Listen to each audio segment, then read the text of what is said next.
1944, Guatemala entera presenció la más grande expresión de fervor cívico. Todos los habitantes de la capital y de algunos municipios en número mayor de 100.000 se lanzaron a las calles formando la manifestación más compacta y numerosa que se haya visto.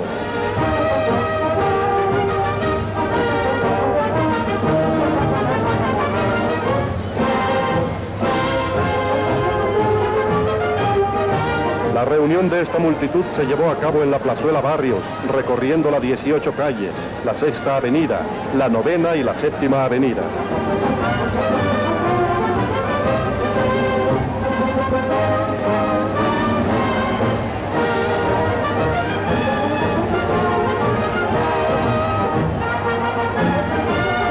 Al frente de la nutrida columna marchaban entusiastas jóvenes universitarios confundiéndose con campesinos, obreros, gente humilde, gente de todas las clases sociales, obreros, empleados, sin faltar la mujer guatemalteca que también formó filas este día.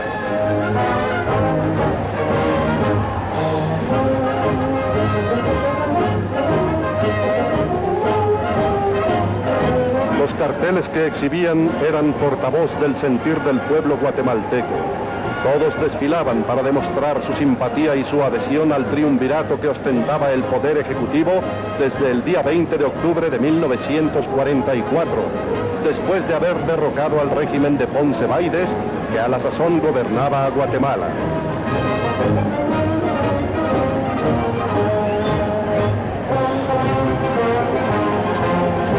Los manifestantes hicieron alto al llegar al edificio de Correos, donde se encontraban los miembros de la Junta Militar, integrada por el entonces mayor Francisco Javier Arana, el entonces capitán Jacobo Arbenz Guzmán y el ciudadano Jorge Toriello Garrido.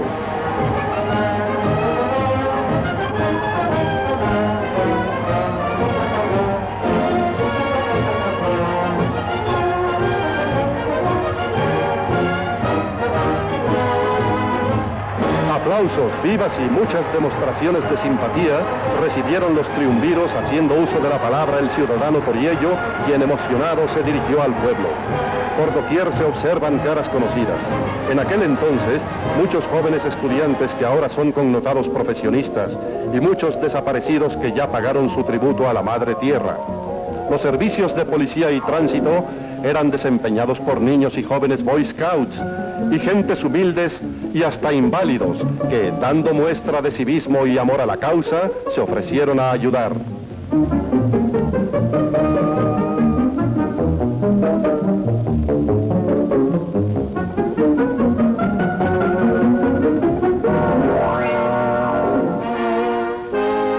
El 9 de noviembre de 1944, el embajador mexicano acreditado en Guatemala, señor don Romeo Ortega, llegó al Palacio Nacional para anunciar a la Junta su reconocimiento por el gobierno del hermano país, México, que fue el primer gobierno que otorgó su beneplácito.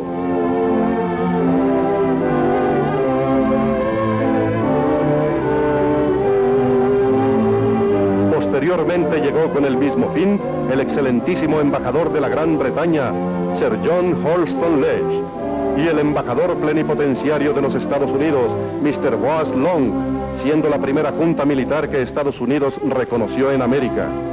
Así recibió la Junta el reconocimiento de los gobiernos de China, Bolivia, España, Chile, Colombia, Brasil, República Dominicana, Venezuela, Uruguay, Cuba, Panamá, Nicaragua, Costa Rica y Honduras.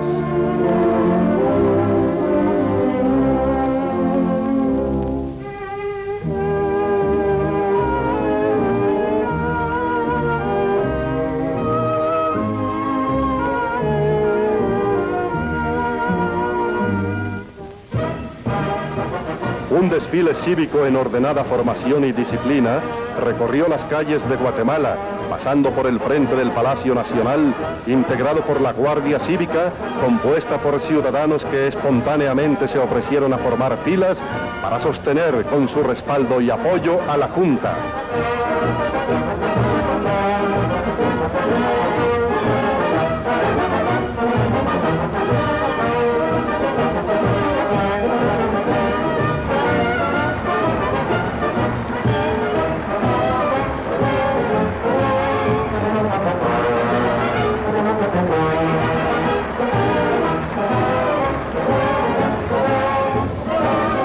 impresionante espectáculo ofreció esta concentración en el Parque Central, donde entonaron el himno nacional de Guatemala emocionados.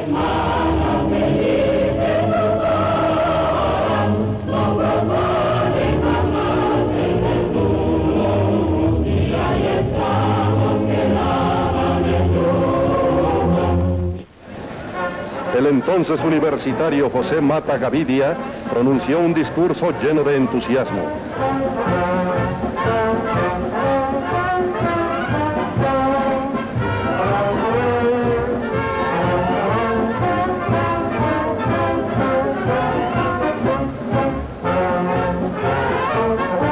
El ciudadano Jorge Toriello contestó las palabras del joven orador y se dirigió al pueblo allí reunido.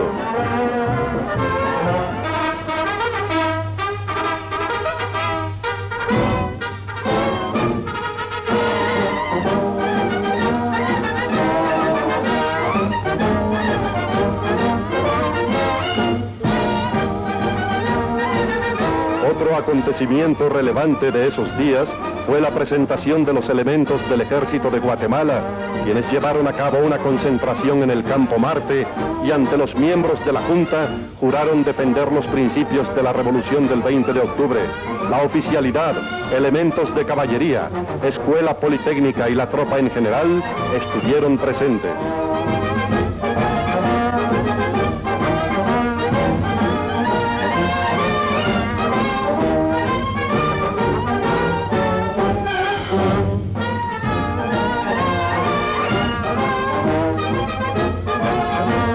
Presidieron esta ceremonia los miembros de la Junta Revolucionaria de Gobierno y sus más allegados funcionarios.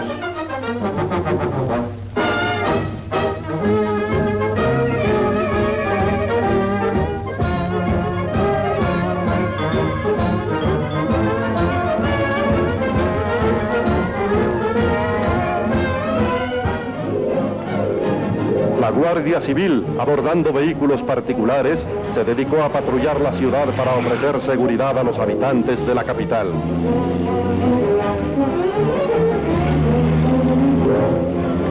Y hasta las mujeres tomaron parte en esta gesta cívica.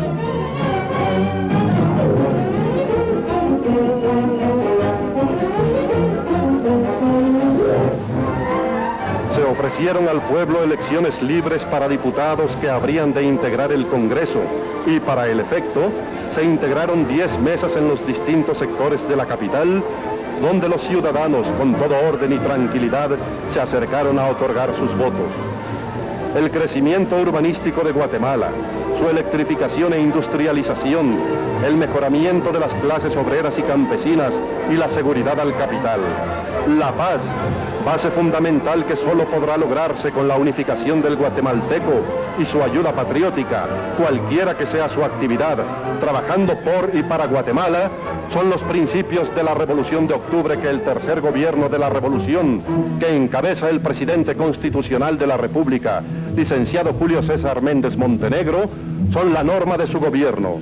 Así, unidos pueblo y gobierno, con patriótico afán de paz y trabajo, haremos a nuestra querida patria, Guatemala, grande y próspera.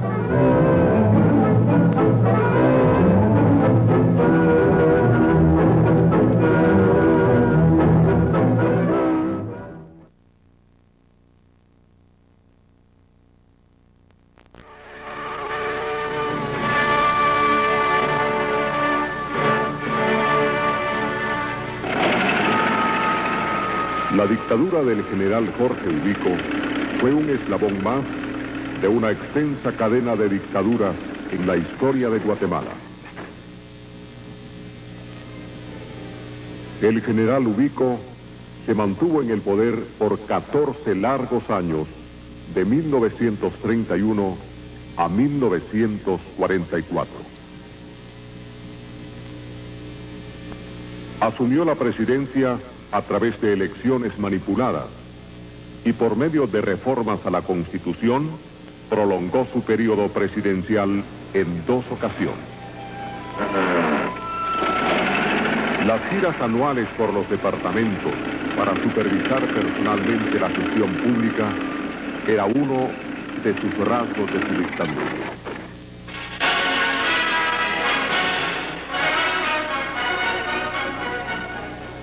A través de los jefes políticos, los comandantes de armas e intendentes municipales, nombrados directamente por él, ejercía su control sobre la población.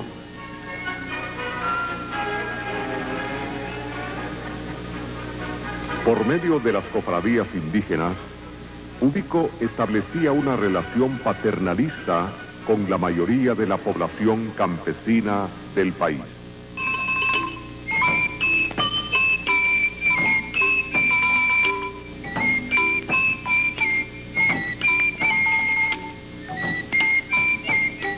Esta población campesina era la principal mano de obra que cosechaba el café en las grandes fincas, propiedad de la oligarquía terrateniente.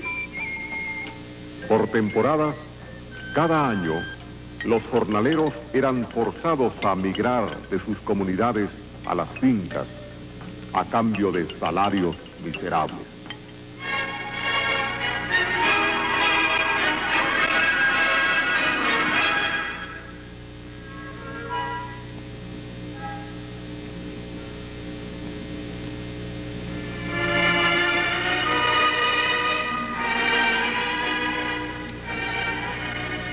La oligarquía terrateniente cafetalera, conformada en las últimas 3 décadas del siglo XIX, concentraba en sus manos el poder económico y político.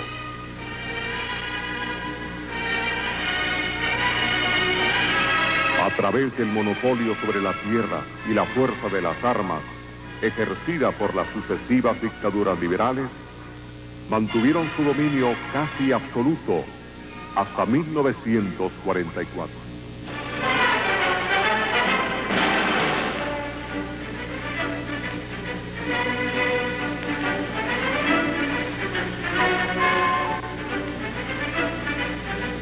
El control militar y policíaco sobre la población eran piezas claves de las dictaduras.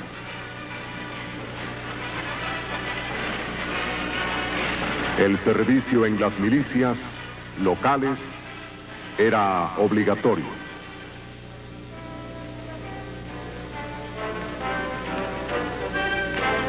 Durante el régimen de Ubico, el temor y la censura fueron comunes y la organización sindical era prohibida.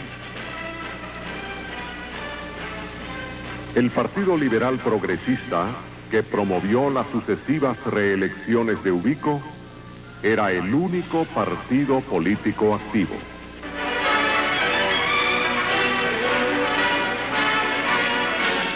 Opositores políticos que conspiraron en su contra fueron encarcelados, torturados y fusilados.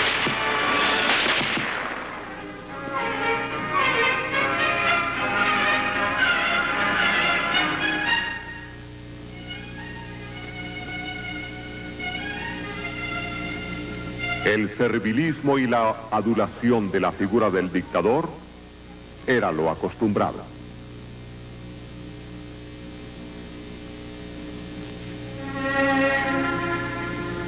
En el mes de noviembre, para los cumpleaños del general Ubico, se hacían grandes fiestas.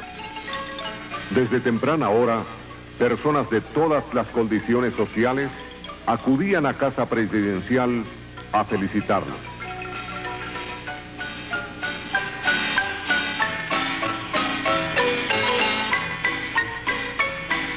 En los terrenos de la Aurora se montaba una gran feria. Era la diversión y el entretenimiento para olvidar penas y problemas y hacer más llevadera la carga de la dictadura.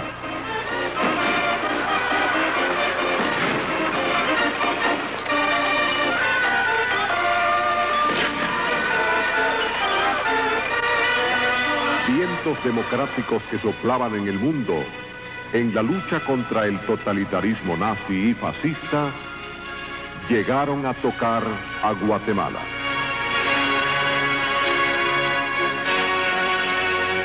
La juventud alzó su voz y se movilizó. Estudiantes y profesionales universitarios maestras y maestros protagonizaron jornadas cívicas, enfrentando con valentía la represión nubiquista.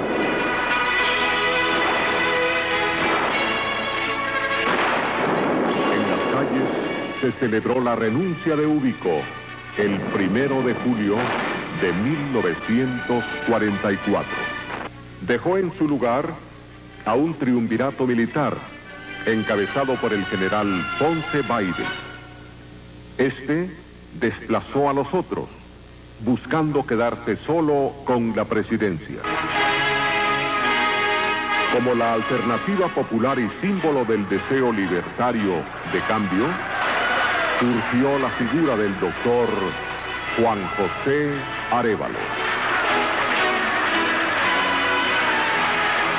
De solamente 40 años, era destacado educador, filósofo y catedrático universitario. Después de varios años de trabajo en las universidades argentinas, retornó a Guatemala como candidato presidencial. El general Ponce Baides desató feroz persecución contra la oposición política, obsesionado con el poder. La respuesta contundente se dio el 20 de octubre de 1944.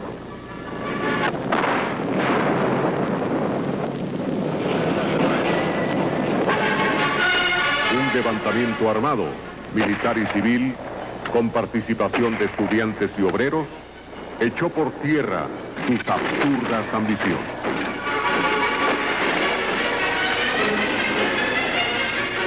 Era el inicio de una época de libertad y esperanza para Guatemala. El pueblo jubiloso manifestó masivamente su apoyo a la Junta Revolucionaria de Gobierno.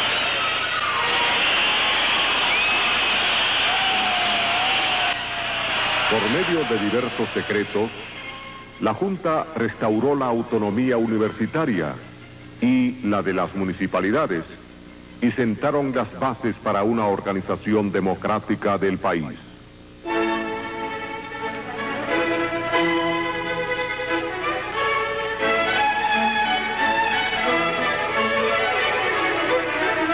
La Junta convocó a elecciones generales para elegir diputados, presidente y constituyentes para redactar una nueva constitución.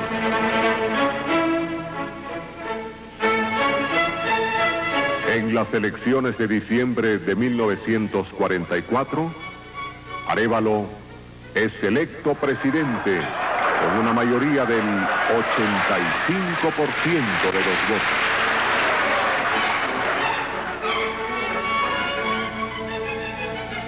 En su periodo de 6 años, de 1945 a 1951, importantes reformas fueron llevadas a cabo.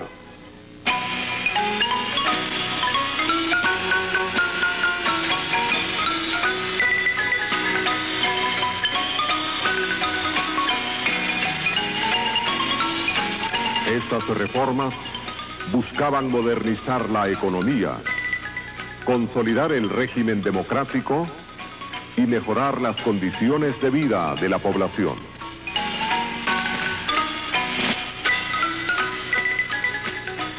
Se amplió la inversión pública en la construcción de carreteras, hospitales y escuelas.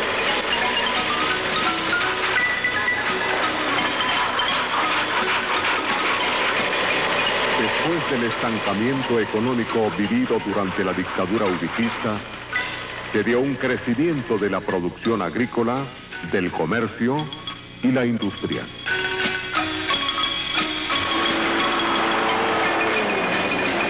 Arévalo, como maestro, prestó especial atención a la mejora de la educación en el país. Durante su gobierno, el monto asignado a educación fue de los más altos del presupuesto.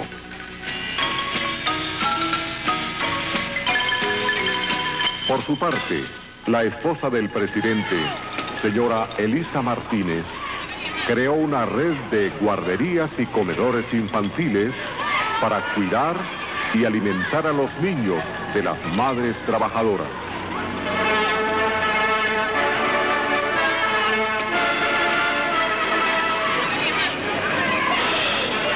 La clase trabajadora aprovechó el clima de libertades políticas y sociales para organizarse en sindicatos, federaciones y confederaciones.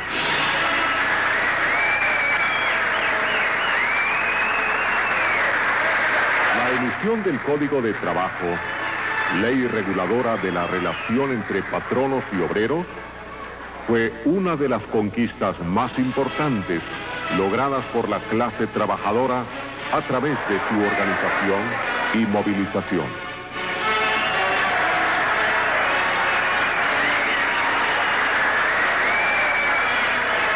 Puesto en vigencia el 1 de mayo de 1947, fue celebrado con regocijo y entusiasmo por los trabajadores urbanos y rurales de Guatemala.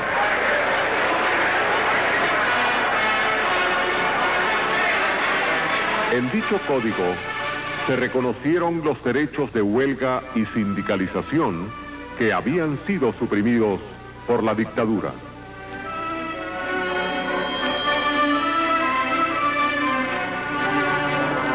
Se establecieron jornadas reglamentarias de 8 horas, en lugar de las 10, 12, hasta 14 horas acostumbradas.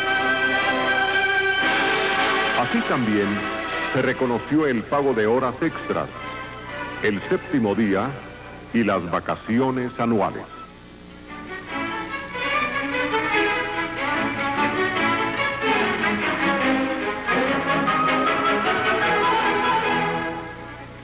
Para las trabajadoras, futuras madres, un descanso de 75 días en lugar del despido que era usual. Además, la indemnización a razón de un mes por cada año trabajado. También se estableció la fijación de salarios mínimos por comisiones paritarias de patronos y obreros.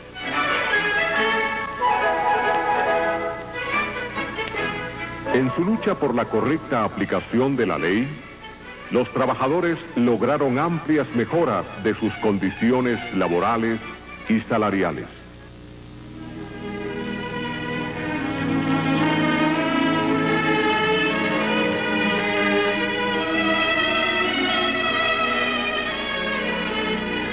Estos fueron pasos adelante, recorridos con esfuerzo por el pueblo de Guatemala, en el largo y arduo camino hacia la democracia. Otro paso importante fue la reforma agraria, que benefició a más de 100.000 familias campesinas durante el gobierno de Arbenz, electo presidente en 1951, después de Arevalo.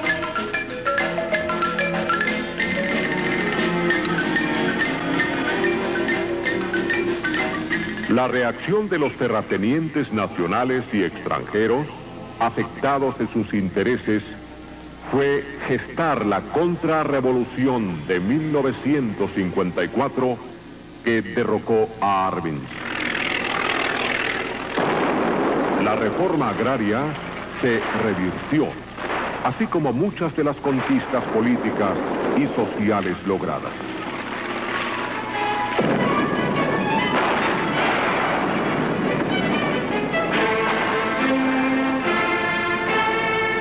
Sin embargo, a pesar de los obstáculos y retrocesos, la marcha del pueblo sigue.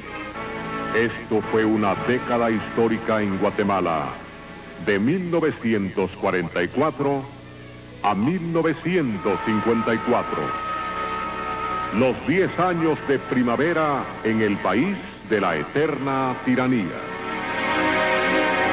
Fue el amanecer de una democracia.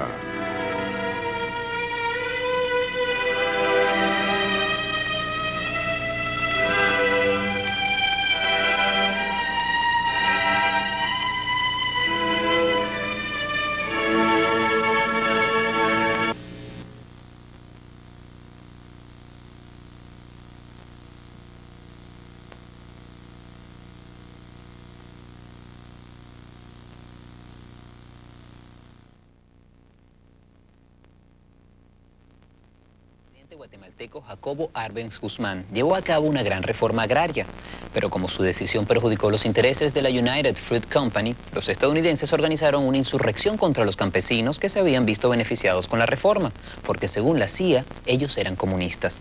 La guerra ideológica también fue la excusa para invadir la isla de Grenada en 1980, y solo 3 años más tarde el país logró restablecer su democracia. En cambio, Guatemala tardó más de 3 décadas en volver a tener un gobierno estable. A raíz de ese conflicto, algunas enciclopedias como la Compton acuñaron el término de República de Banana, que se utiliza para describir la política manipulativa de los inversionistas fruteros en un país pequeño y económicamente dependiente. Sigamos con la serie Norteamérica en los años 50 y el programa de esta noche, Vendiendo el estilo norteamericano. 9:30 in Lima, Peru, and time for Coca-Cola's popular radio show. En la era de la posguerra, los Estados Unidos prestó ayuda a Europa y a Asia, invadiendo sus mercados con una marea de productos y cultura popular norteamericana. Los críticos lo llamaron imperialismo sentimental.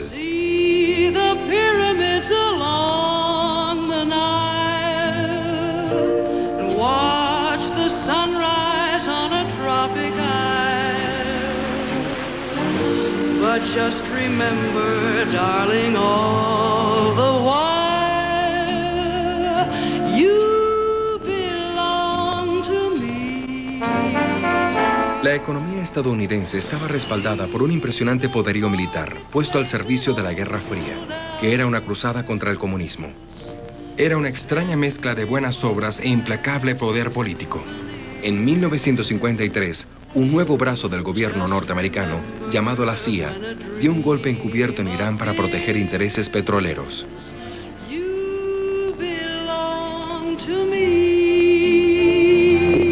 En los Estados Unidos, Eisenhower necesitaba que los electores apoyaran su política exterior. Usando técnicas de mercadeo aprendidas durante su campaña, logró convencer a todos de que las crueles tácticas de la Guerra Fría eran una misión por el bien de la democracia. Había muy poco de cierto en su publicidad.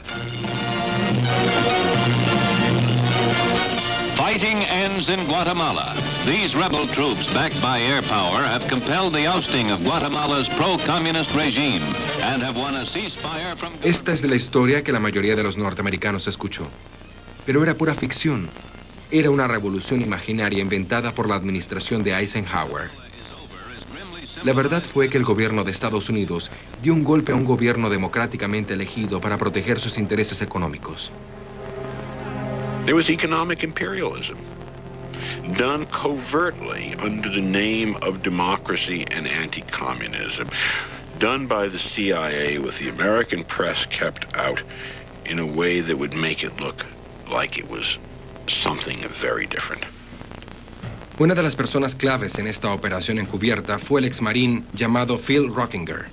I was called over to the Latin American branch, and one of my friends was over there, and he said, "Say, we've got a job for you." And I said, "What are you talking about?" He said, "We want you to take over the government of Guatemala." Of course, I've been hearing about this, but I said, "Well, what do you, this is out of my activity." He said, "Well, listen, you're a lieutenant colonel in the Marine Corps, and you could do anything." You know that, don't you? Nobody in the government ever thought that Guatemala was any threat to the United States. What they were the threat to was the United Fruit Company. That's the only reason in the world. Work all night and drink a rum. Daylight come and we want go home. Stack banana till the morning come. Daylight come and we want go home. Come, Mr. Tallyman, tally me banana. Daylight come and we want. La United Fruit era conocida como el pulpo por la manera en que tenía tomada a Guatemala. Ese pulpo controlaba 40,000 empleos.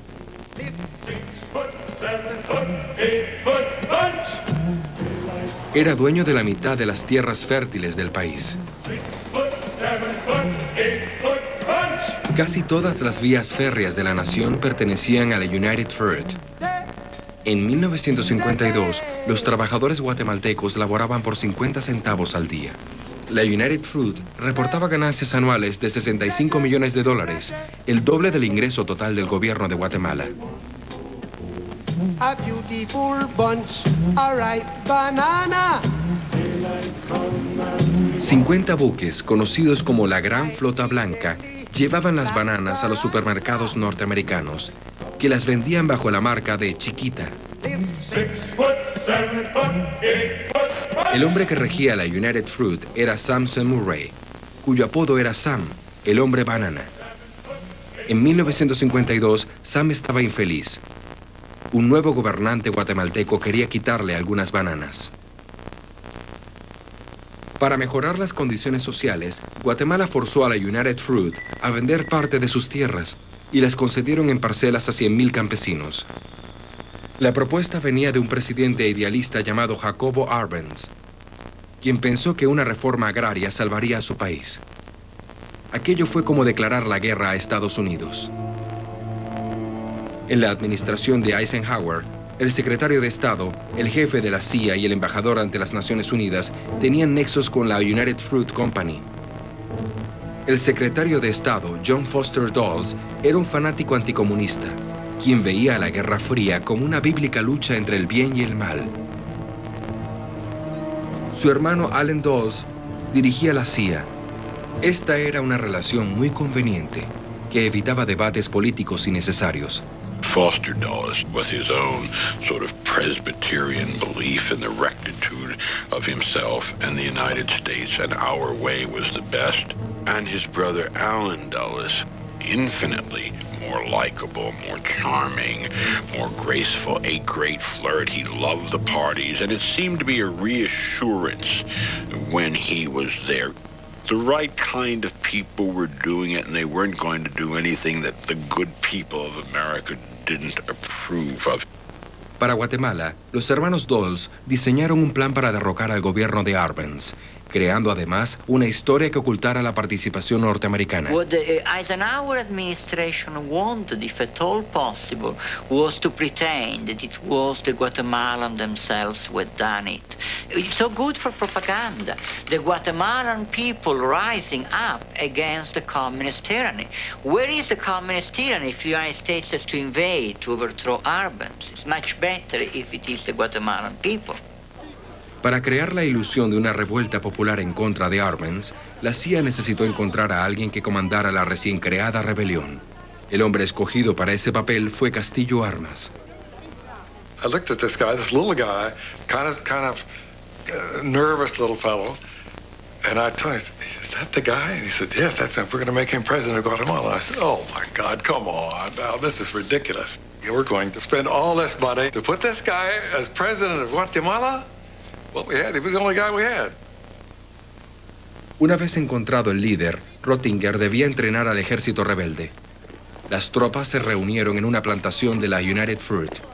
The force that went into Guatemala to take over was a very, very small force. It wasn't more than 20 or 30 people. I had to help train these guys. Of course, we armed them, and we took them out on the firing range and did that. Very, very primitive training. It wasn't anything fancy at all. What we tried to do more than anything else is imbue them with the idea of taking over their country. And some of them were pretty excited about it. And some of them were not too excited about it at all. They didn't want to get shot. Mientras los agentes se encargaban de diseñar la revolución, Allen Dulles se preocupaba por la cobertura de la prensa norteamericana. Quería buenas reseñas de la revolución y que no se hablara de participación norteamericana. Para suerte de Dulles, la United Fruit había trabajado muy duro para crear la historia. Habían contratado a Ed Bernays, un experto en relaciones públicas, para vender al público norteamericano la idea de los peligros de una Guatemala comunista. Bernays dispuso de costosos banquetes para los reporteros. You script the tour. You invite in a dozen reporters, people with not much connection, not much knowledge, no knowledge of the language or the background. And you go here, you see the good works. Here's the hospital we do. Let's go see a typical worker in his home. And it worked by and large. There were an awful lot of newspapers in America who weren't going to send reporters to cover Guatemala unless it was all paid for by United Fruit. So it played to the laziness of the press. Cuando los reporteros volvieron a casa, agradecieron la amabilidad de la United Fruit con el tipo de comentarios que la compañía quería escuchar. Solo uno de ellos se salió de la línea oficial, el corresponsal de New York Times en México, Sidney Gruson. You only had to look. Nothing was hidden very much. You could go outside the main city and see the training. You could see the troops that we'd bought. You could see the old airplanes that we had given them. And there's something in the air in a town like Guatemala City when the thing is bubbling and you just know something is going to happen. Gruson escribió sobre la misión secreta de Estados Unidos y sobre la exitosa reforma agraria de Arbenz. Furioso, Allen Dulles invitó a almorzar a un antiguo compañero de clases en Princeton, el gerente del New York Times. Julius Ox Adler goes down to see Allen Dulles, and Allen Dulles convinces him, and it doesn't take much convincing, that Sidney Gruson is something of a security risk and should be kept out of Guatemala at this critical time when the coup is about to happen. I think they either hinted or said outright that they thought I was a communist sympathizer, if not a communist. Obedeciendo a la CIA al pie de la letra, el New York Times le ordenó a Gruson que cubriera la historia de Guatemala desde Ciudad de México. The quiet, covert assault by the head of the CIA upon the reputation and credibility of an excellent reporter, and the knowledge eventually that it had been a red herring, that Gruson had been red-baited, meant that it would be less likely to be successful in the future. John Kennedy once tried to ice me out of Vietnam, and the Times had been inoculated and wouldn't do it. I mean, Sidney got moved out of a story as I did not get moved out of a story 8 or 9 years later. El 15 de junio de 1954, Eisenhower ordenó a los hermanos Dulles que procedieran con el golpe. 3 días después, la CIA trajo a Castillo armas hasta el escenario preparado. We took him out to where the troops were, and I said, now here they are, you lead them up there.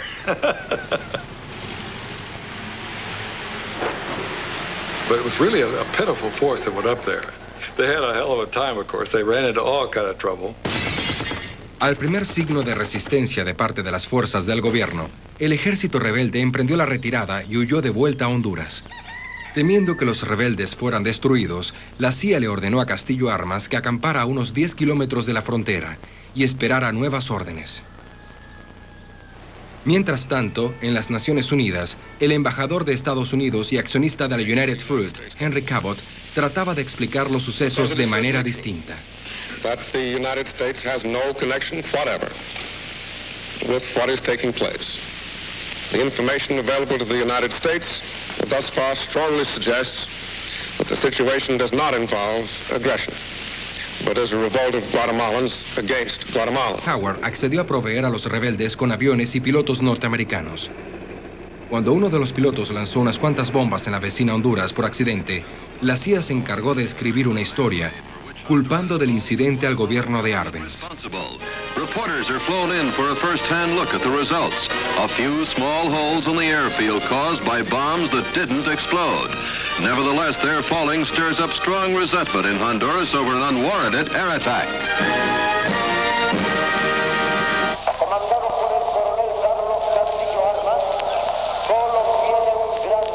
En la ciudad capital, la CIA difundía un informe ficticio del supuesto avance de los rebeldes. Mientras la embajada norteamericana transmitía ruidos de batalla por altavoces, los aviones estadounidenses se arremetían contra el Palacio Nacional.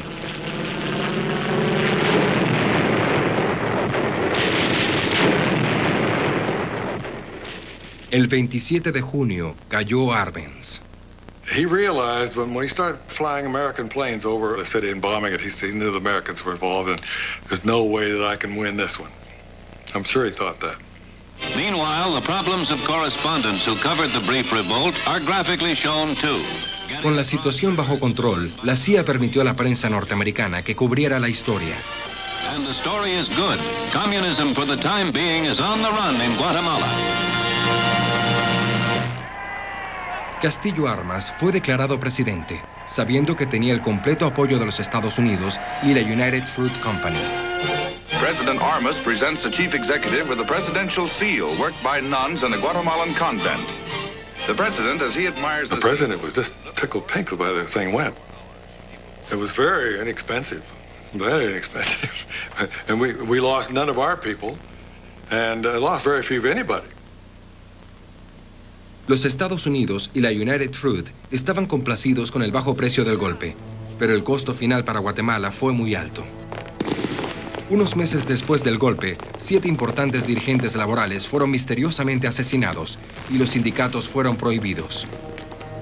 The cost for Guatemala is one, the best government in the history of Guatemala was overthrown. All the reforms are eradicated. The 100,000 peasants lost their land. Then, what the United States did was to strengthen the Guatemalan army and created a Frankenstein that has ruled Guatemala together with the Guatemalan upper class ever since then, and which is responsible for the slaughter of about 150,000 Guatemalans, for making of the Guatemala the worst human rights case in the hemisphere. Now the village mission bells are softly ringing. If you listen with your heart, you'll hear them singing. Vaya con Dios. La United Fruit vio sus ganancias surgir nuevamente, mientras los estadounidenses permanecían sin conocer el secreto de la violación de sus propios principios democráticos. El suministro de banana no fue interrumpido.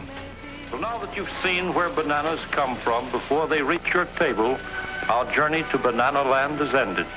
We hope you enjoyed the trip. We know you like bananas.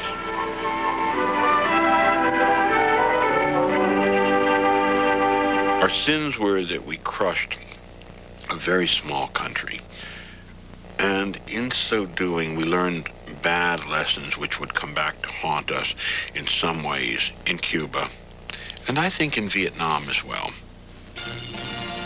Un año después del golpe de Guatemala, los Estados Unidos comenzaron a apoyar un gobierno anticomunista en Vietnam del Sur.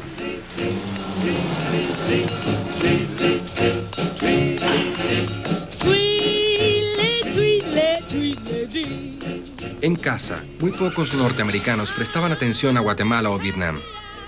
Había muchas otras cosas en que tener la mente ocupada. You make my heart go clickety-clack. En 1955, nuevas frases se añadían al lenguaje norteamericano. Automatizado, abridor de latas, pauta, derby de demolición, rock and roll, ovni, separación. En ese mismo año, el país vivió la fiebre de David Crockett y los niños que adoraban su programa de televisión compraron millones de gorras de mapache y chaquetas de cuero. El público norteamericano no tuvo conocimiento de los secretos de su gobierno hasta 1960, cuando la fallida invasión a Cuba, conocida como Bahía de Cochinos, y la creciente participación en Vietnam hicieron que los estadounidenses se preguntaran si sus líderes les decían la verdad.